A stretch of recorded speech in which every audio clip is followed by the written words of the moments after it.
in tracking these shootings, and we've certainly had enough of them to kind of get a picture of who the perpetrators are and what their motivations are, we find that nearly every one of these shootings are committed by men, most of them young men, but not necessarily. And most school shootings and mass shootings are committed by white men.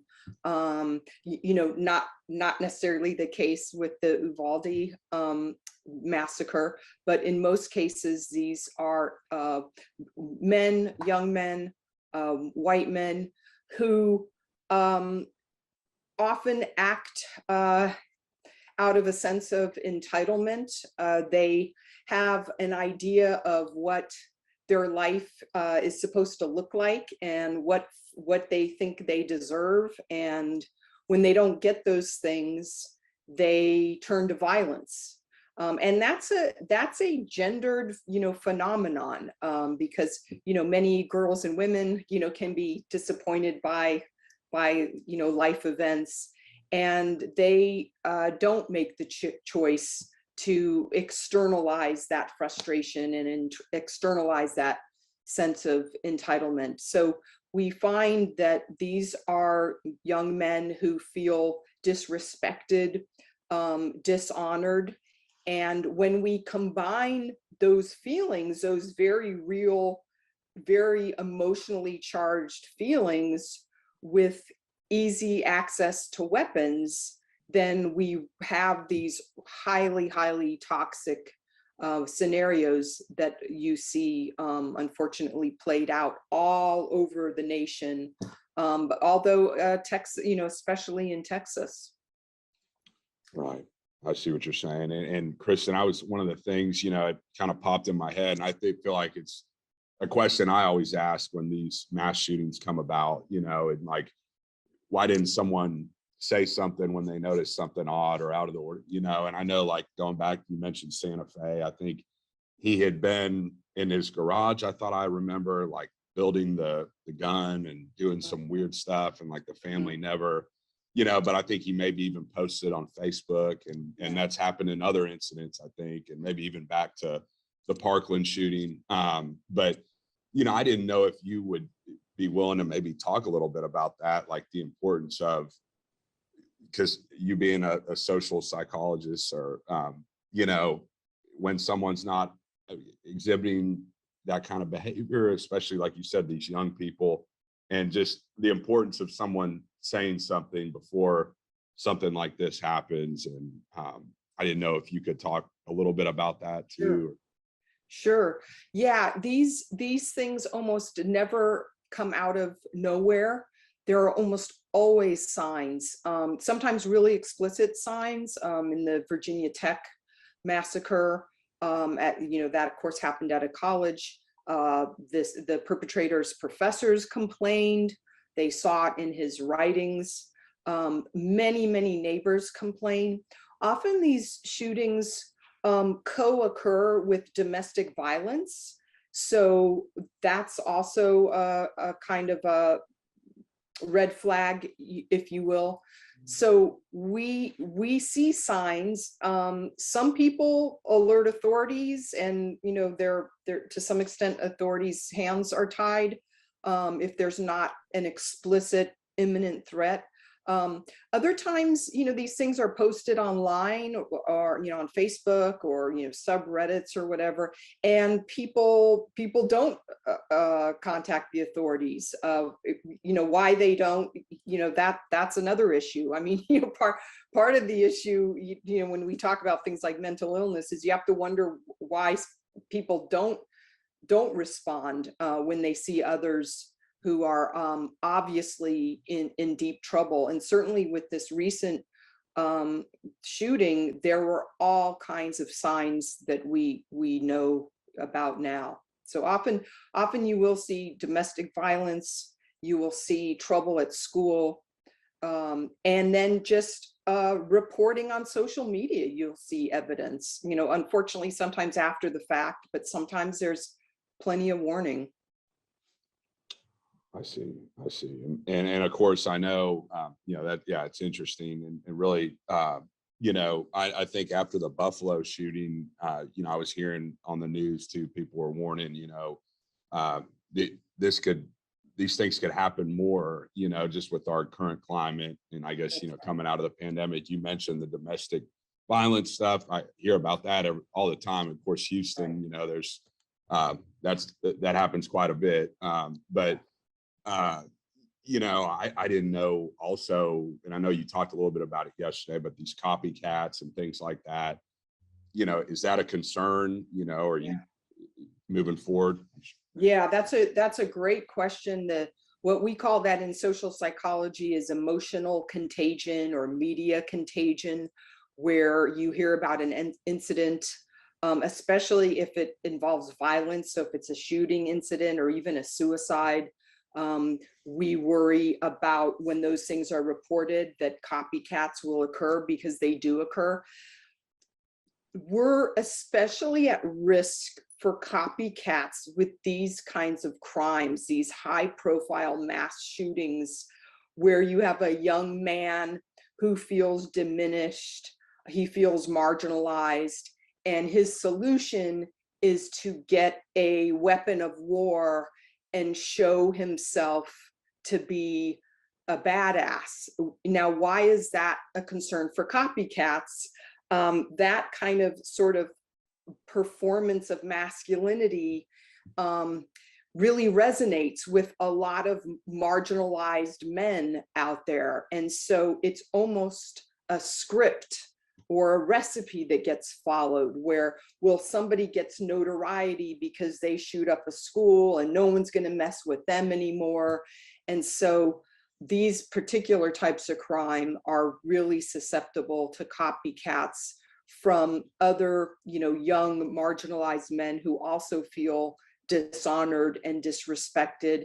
And the message they get is the way to repair their masculinity is through weapons. But, you know, again, men all over the world can feel this way, but it's only when they have easy access to weapons, as they do in the United States, where we have the lethality of these kinds of crimes. These don't happen. These mass shootings do not happen in other countries. It is not a thing anywhere. But injured masculinity is. And so again, this sort of, you know, toxic masculinity with open access to weapons, more open than even a year ago, because of the, you know, sadly, the decisions of the Texas legislature. And we can only expect more of these, not fewer of these. But of course, these events are not inevitable. We don't have to live like this. We can choose not to, but we seem to, you know, not be able to do that, at least at this point. Right. I know it's, we say it's like people don't want to just, you know, handle things, you know, civilly anymore, like person to person. Everybody wants to grab a weapon, like you said, and they think that's the quickest way to, but then, it affects more than one life. And it's just it's a sad reality, really, like you talked about. But and what, you know, one thing that I think is an important point that some people don't realize, especially people who aren't Americans, and they're sort of looking at us like in horror, like, why does this keep happening in the United States? Is that, you know, we do have more guns than people in the United States, and we kind of all know that now, but only about 30% of Americans own guns. So quite a minority of us own guns, but those of us who do own guns own a lot of guns. They, you know, stockpile them. But that's an important point, because we're terrorized by these mass shootings, but we're also hijacked by a small group of people. Because again, the majority of Americans do not own a gun, yet we are, the laws that we make seem to be for a very small group of people, you know, somewhat on the fringe, when you know, you're talking about only 30% of people. And so that's another possibility out of this, to look at what do Americans want? What kinds of gun laws, what kinds of restrictions do they want? And, you know, most Americans want laws. They want a well-regulated militia, not just chaos everywhere.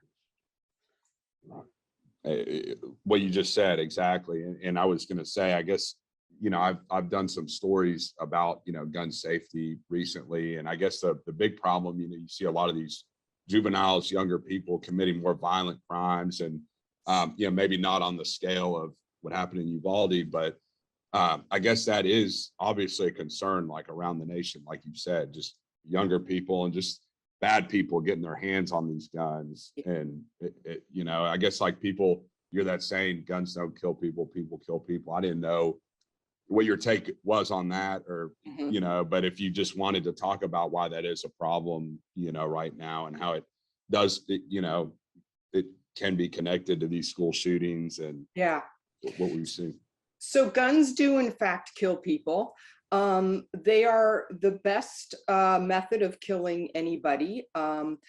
Guns, unlike baseball bats, unlike knives, unlike cars, those are all items you could kill people with, but guns are made to kill things. That is the point of guns. They do so efficiently, more efficiently than anything else. So, you know, if this young person would have walked into this elementary school with a baseball bat or a knife, he could have done some damage, but 21 people would not have been killed. So, you know, we can keep going around and around talking about mental illness, talking about video games, but it is the guns that make the United States such a dangerous place to live in. It is not that we have bad people or worse people than anywhere else. We have guns. That is the distinction. And by the way, you know, guns don't just kind of hurt other people.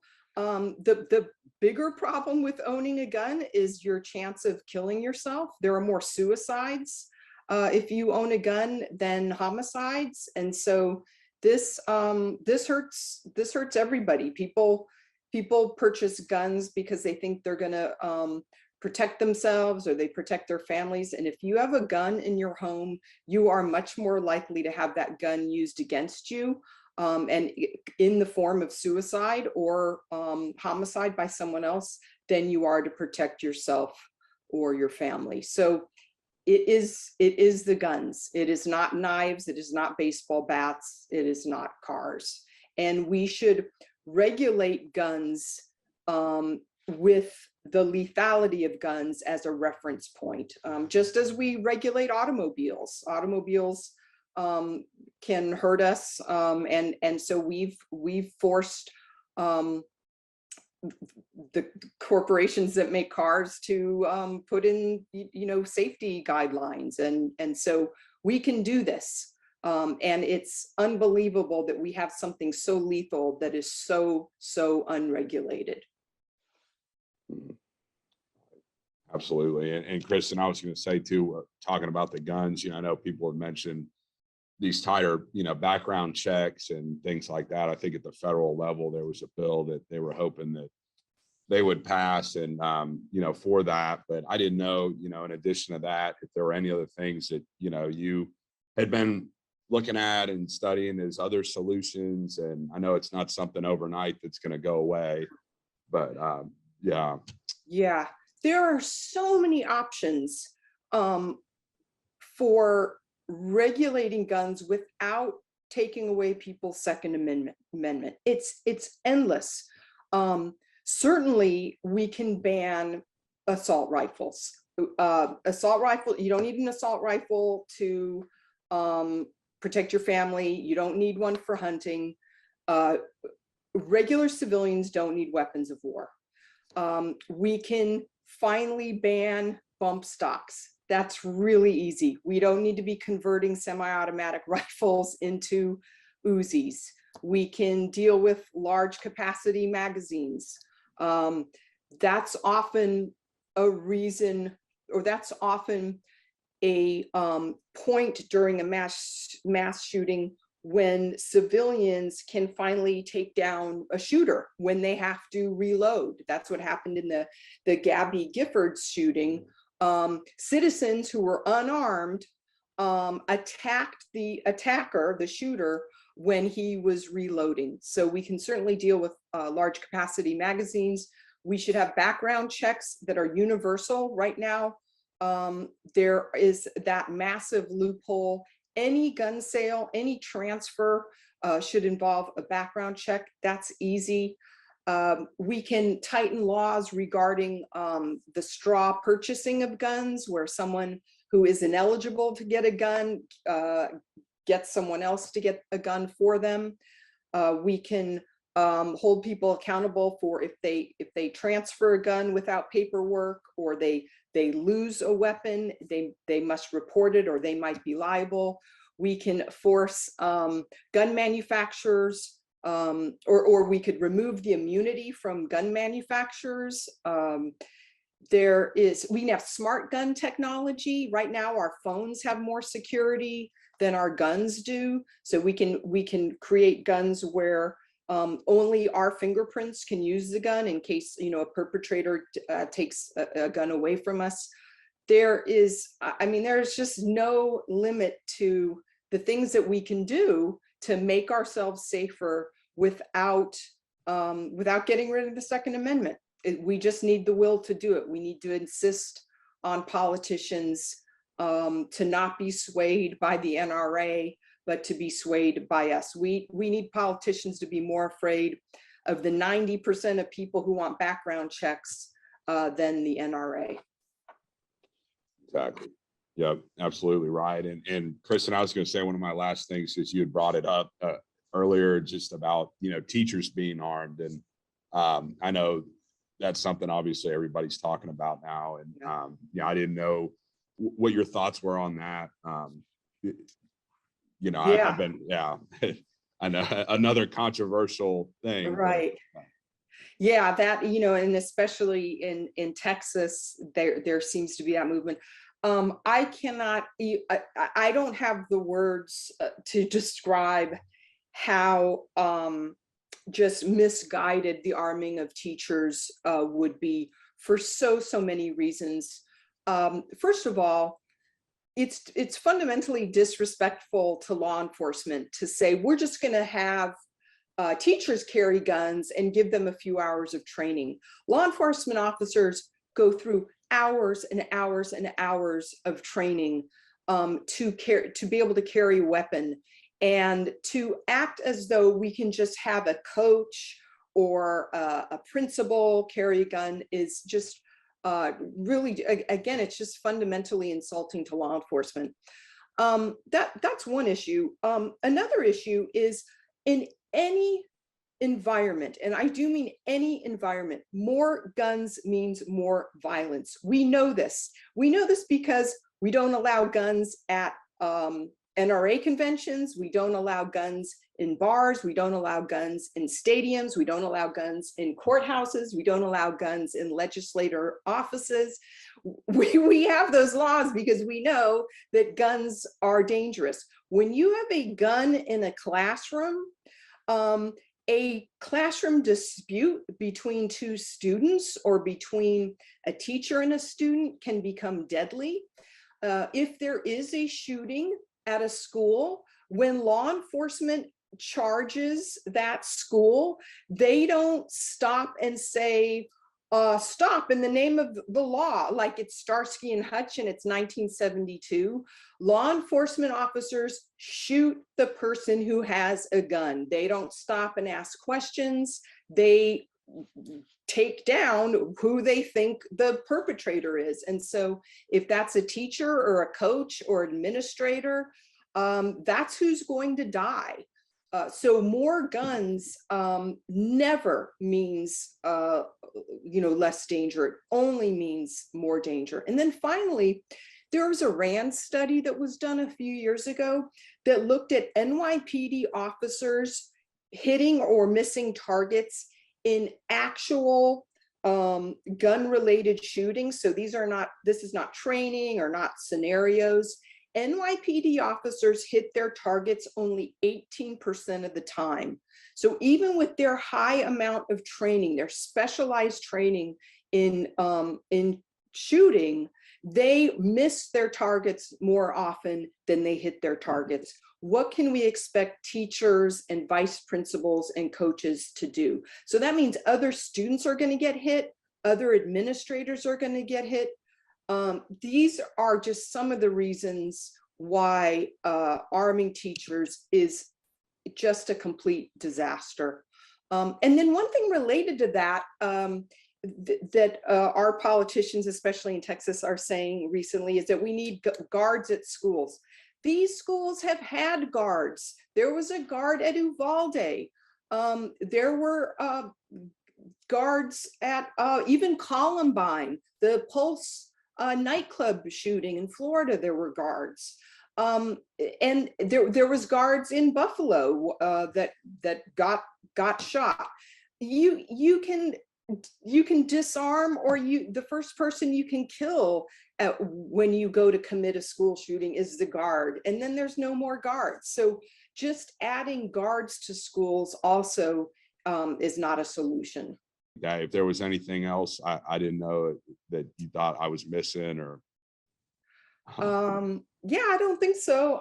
I mean, I would encourage people to vote as if they care about their children more than they care about guns. And if you do that, then we can make some real changes.